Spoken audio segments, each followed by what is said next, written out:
حبابك سعادتك، ولعل الناظر لمباني يعني شرطة مرور ولاية الجزيرة يجدها تأثرت يعني من أكثر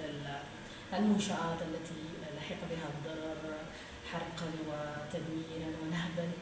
ففي البداية يعني نجيب على حجم الضرر والموقف العام للآليات ومعدات العمل بالإدارة. نعم، حقيقة يعني نحن في الإدارة بتاعت المرور ومنذ قدومنا صبيحة يوم تحرير مدينة المدنية وعودتها لحكم الوطن، يعني وجدنا الخراب، حقيقة خراب كثير ودمار يعني نقول عليه ممنهج،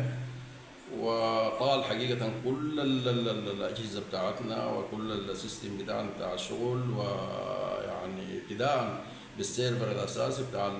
العمل بتاعنا بتاع الحوسبة المتعلقة بالمرور، وكل أجهزتنا الكهربائية والأجهزة بتاعت الحواسيب وكل الآليات بتاعتنا ما عدا النزر اليسير منها اللي تم يعني زي ما بيقولوا يعني إخراجه، ويعني الناس يعني لقت في دمار شديد خالص يعني وحريق ونهب لكل الأساسات وكل الشيء المتعلق بالعمل المروري. فده يعني زي ما طالنا نفس ما طال المرافق المختلفة في